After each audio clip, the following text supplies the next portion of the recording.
and good morning. I am not wearing a coat. The hellacious cold finally abated. So now it is a very pleasant cold. It's around 50 degrees Fahrenheit right now. It was a 42 when I got up, but now it's warmed up a bit. There's no ice cold wind that rips my spirit out, so I finally can do my usual morning walks again. I was only out of action for about a month and a half due to the intense cold of this winter. Hopefully, though, it will stay a nice, comfortable cold for a few months' time so I can enjoy my optimal weather. Now, speaking of optimal weather, there are absolutely beautiful clouds this morning, and we will appreciate them before taking a stroll and having a serious talk. I absolutely love thick, beautiful clouds. They are some of my absolute favorite things in nature. Now, speaking of nature, though, we're going to talk about something sad, because things weigh on me sometimes, and that's what I like to make these talks about. The things that weigh on me, the things I have to think about, the things that keep me awake at night. Not really awake at night, but like the things I wonder about and make me kind of scared or upset while I'm falling asleep or when I'm alone with my own thoughts. And we're going to talk about something very natural today, which is death. I haven't talked about that a lot on my channel. I am afraid of being old and dying for several reasons, and we'll get to them as I take a walk. And if you'll notice, I turned into Wealthy People neighborhood because I realized we haven't really had a stroll since I think before December, since it's been super duper cold. I don't think we've gone up and had a nice walk through a Rich People neighborhood. Well, I say rich, but Wealthy People neighborhood here in the Shire. So we're gonna have a walk up this way. And speaking of going up into Wealthy People neighborhood, here comes one of them in a car right now. Give me a second. Alrighty, there they go. Everybody around here is friendly, and we wave and say stuff to each other. They didn't talk this morning. We just waved and were pleasant. So that didn't take up much of my time, thankfully.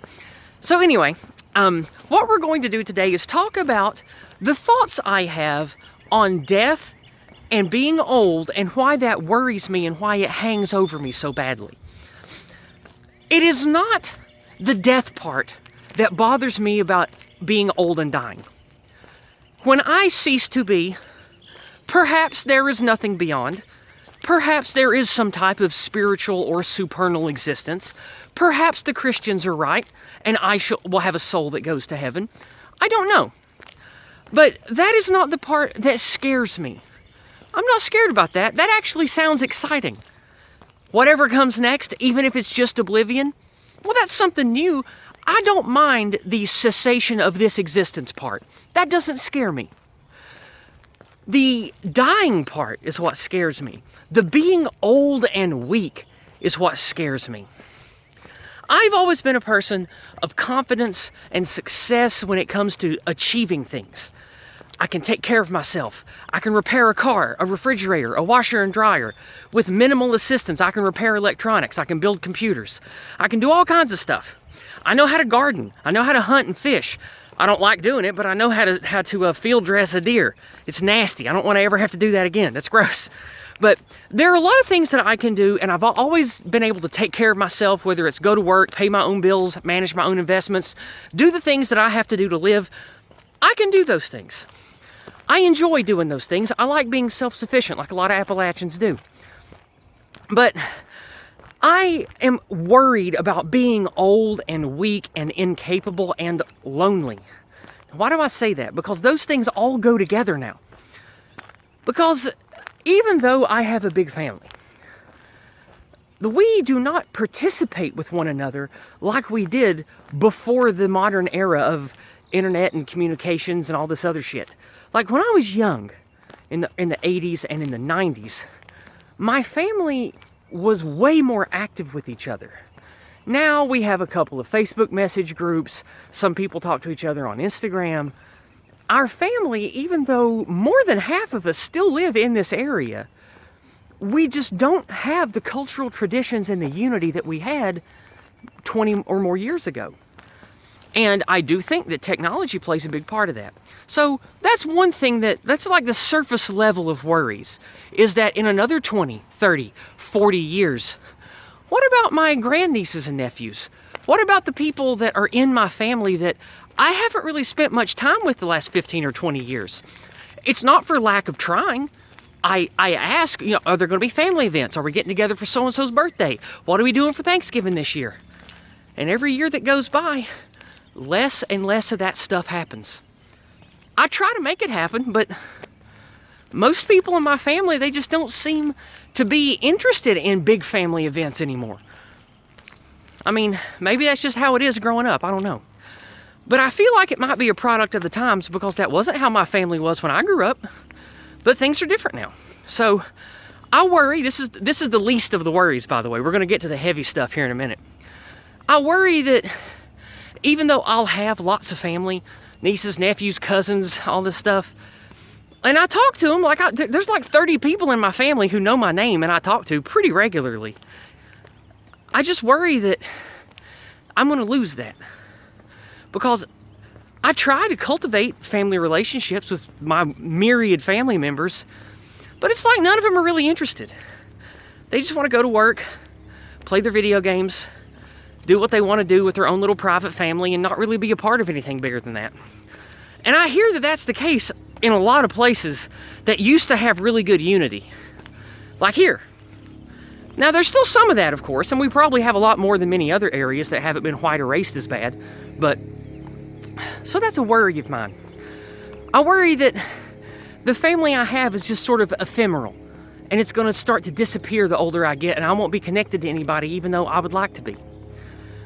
And that, like I said, is the least of the worries. But before we get to the really heavy stuff, let's take a look at how pretty it is over here. Oh my goodness, look at this. Over there past that first barn is where I started the video, and we walked down there, came around and came up to here. So you're just getting to see more of what I showed at the beginning of the video today, and I love it. Look how lovely it is up here. Isn't it just fantastic? Let me see if I can see it in the... Yeah, I can see it in the phone. I hope that shows up well. Those clouds are really pretty. So, the things that really bother me, that really plague me, is I worry that I'm going to lose my husband many, many years before life or God or whatever takes me. He and his family are not very healthy compared to my family. People in my family, healthy, strong as an ox, live to be 100 regularly. His family is not the case. Most people in his family die in their 50s and 60s. They're riddled with health problems, riddled with heart problems and diabetes and autoimmune conditions. And his family is not as genetically high on the hog as my family, which is sad, but that's just how it is. Now, granted, he takes pretty good care of himself. He's lost a lot of weight. He even weighs less than he did in high school, because he was kind of a fat nerd in high school. He eats well. He exercises every day. I just worry that I'm going to lose him 20 or 30 years before I'm done. That really weighs on me, and I haven't thought about that a lot until the last couple years, now that I'm getting older. I just sort of always assumed, I guess ignorantly, because I never really thought a lot about it, that I would be okay without him. And I worry I won't be, because I'll be old, weak, alone, disconnected from family. And what's worse is the shit that we worry about all the time on this channel. The stuff that people in whatever you want to call the dissident communities that recognize the erasure and the hatred for white people, that recognize the destruction of logos in our countries. Like, it's hard for people like us, because we see the darkness that looms over us if we don't start having victories. And I've seen in the last 20 to 30 years just how awful things have changed. Healthcare isn't healthcare. Law isn't law. Rules aren't rules, except for the people who want to use them to hurt us. Anarcho-tyranny this, white erasure that, the competency crisis. These things make me scared of being old and weak and having to rely on people, having to rely on others. Because I'd like to think that even if I live to be 100 years old, I'll be self-sufficient. I'll be a tough, hardy Appalachian that can take care of myself until the day I die. I want to believe that, but we don't always get that. And, well, this life is full of sadness and pain and crippling injuries. And I mean, Maybe I have a mental illness coming. Maybe I'm going to get Alzheimer's. I don't think so, because people in my family never have, to my knowledge, so I'm probably not going to. But you never know what's going to happen. I'm intersex. I'm already a genetic mistake. Who knows what other time bombs are in my genetic code? I don't know. My doctors tell me I got nothing to worry about and that I'm healthy as a horse, mentally and physically. So I hope that they're right. But it's hard to believe anything these days, especially from men in lab coats and doctors' offices, because we know they've all been sold up the river, or they're part and parcel to these lies that we've been fed. So it's just hard for me to believe any of them either. So that part really bothers me. Me being old and weak and not capable enough to have my own place and have my own food, or to be able to live without the care of those who are unreliable and who might even hate me or resent me. And another part of this that I worry about is I'm an open dissident. I'm openly pro-white, I'm openly pro-Western, I'm openly pro-traditional family stuff, religious stuff. I am both pro-Christian and pro-pagan. I know that sounds retarded, but I do think that Christianity, as we know it, is a European creation. I know that it comes from the Levantine and the original Hebrews and blah, blah, blah. I get that, I know. But Christianity as we know it, it is the product of the cultivation of the white man. That is our religion. I also endorse people like the Asatru community, who are trying to breathe life into a pre-Christian collection of beliefs and values and stuff of the European people. That's wonderful. That's great. I like that too. So I endorse those things and I like those things. So I got sidetracked with that, forgive me. Someone who is openly for all of these things and puts my face to it and puts a lot of gusto and passion into it. If things get bad and we lose culturally and we don't have people with real power come in and start to fix these things, I wonder, what's it going to be like when I'm 70, when I'm 80, like when I'm Dr. David Duke's age? What's it going to be like for me? Am I going to be put in a literal American gulag? Probably not. I don't think that they're going to do that. They'll probably just unperson people and make them have to live on the fringes of society. But maybe not. And I'll be too old and weak to fight. That bothers me too. I'll probably be able to fire a rifle okay, even when I'm 70 or 80.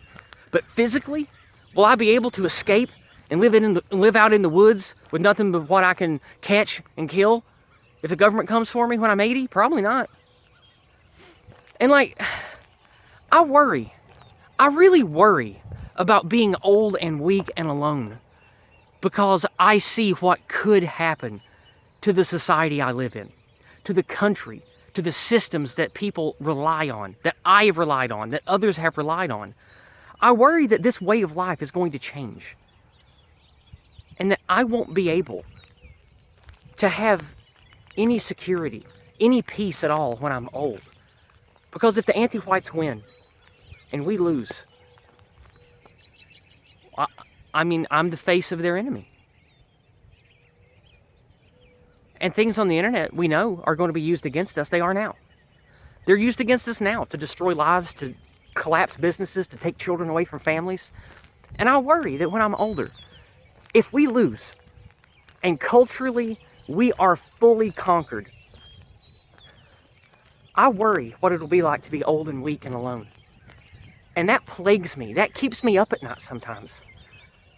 And I try to have this conversation with my husband and my mother, but they aren't dissidents like me.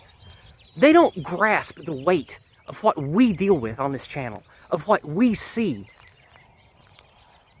They tell me that it'll be all right and that people have always lived through hard times, especially Appalachians and mountain folk. And they're right. There is wisdom in that. They are right. We have a lot more going for us here than a lot of people do. We haven't forgot who we are, even though we're kind of weak and watered down like a lot of our ethnicities are. They tell me not to worry.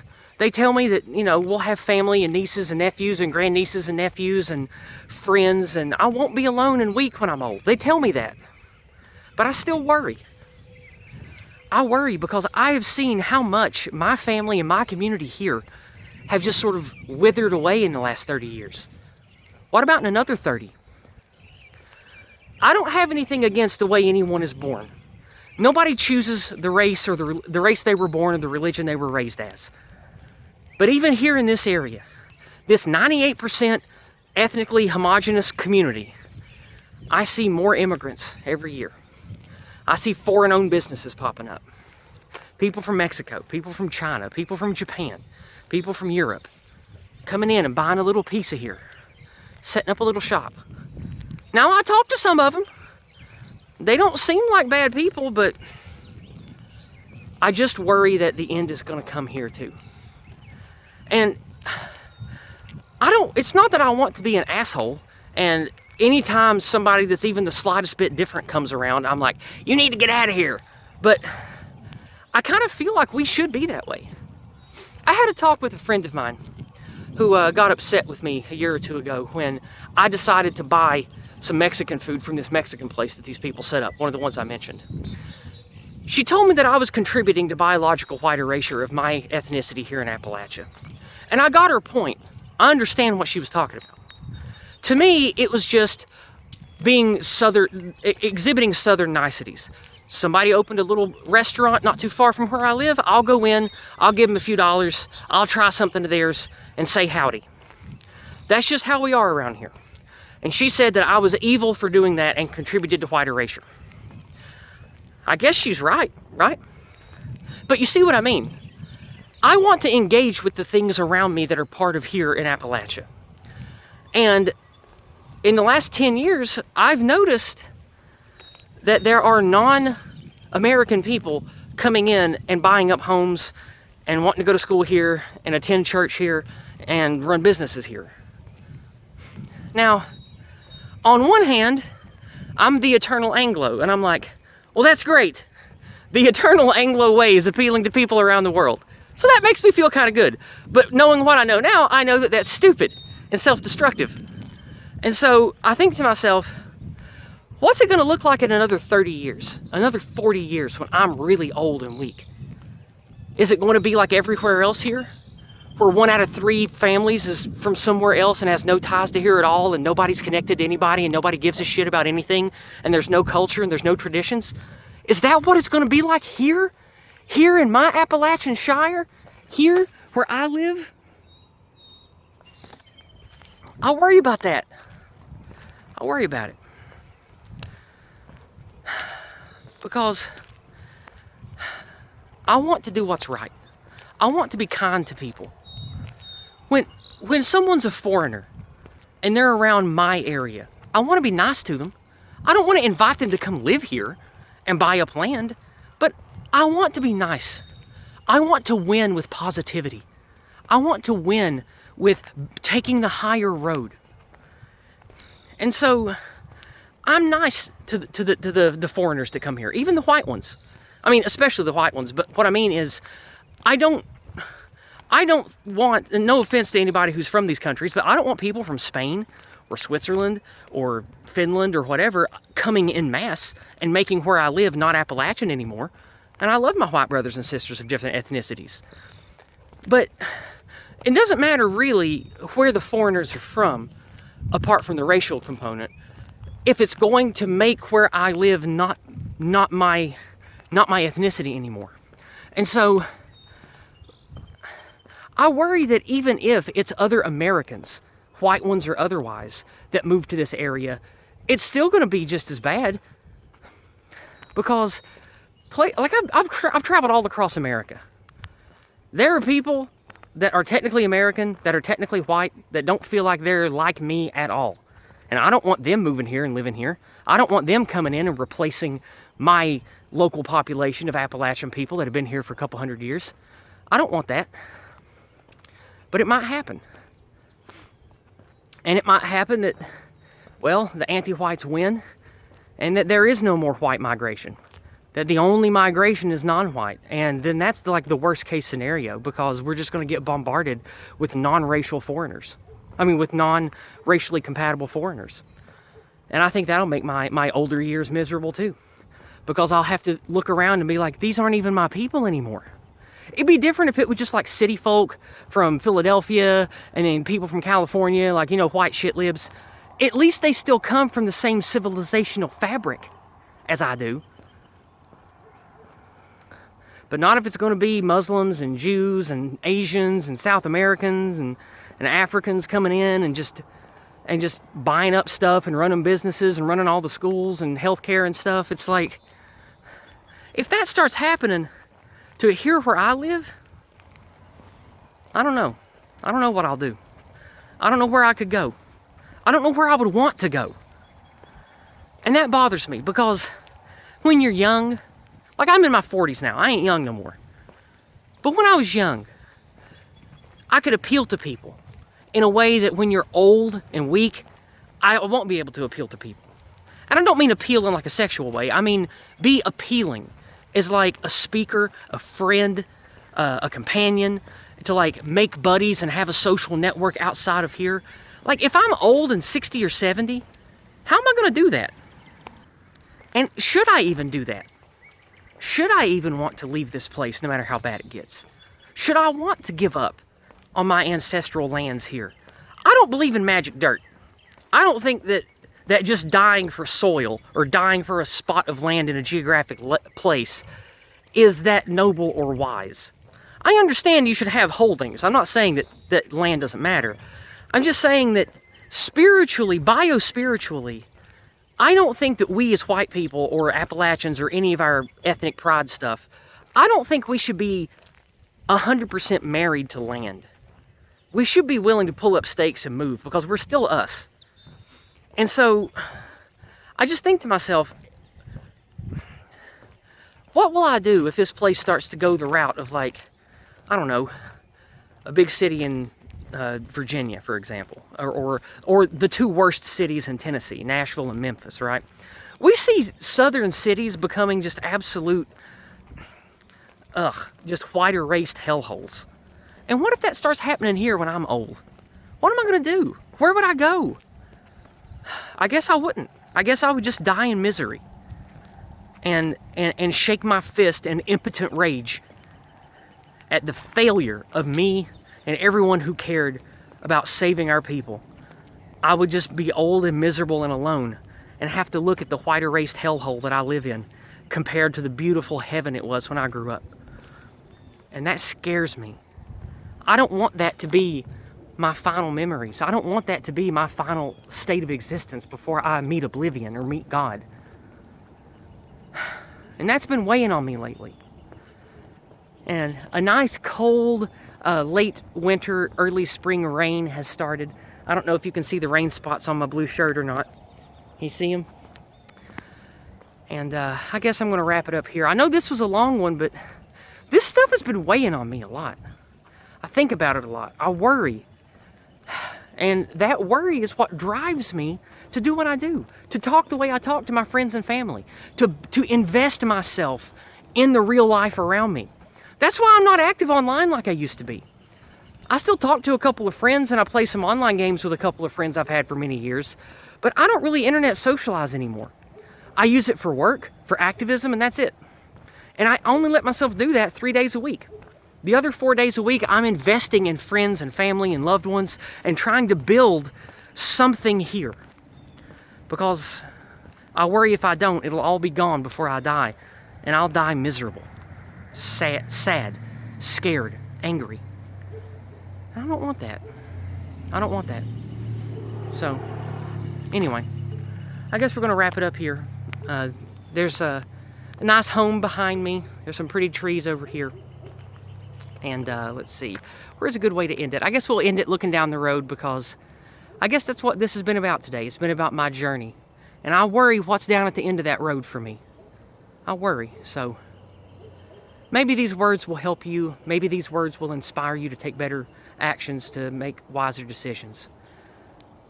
I'm going to do my best to do those things in my life too. I love you guys and I hope you have a wonderful week. I'll see you Thursday night for Empire of Lies, and I'll see you next Monday for more Discordant Dragons. God bless.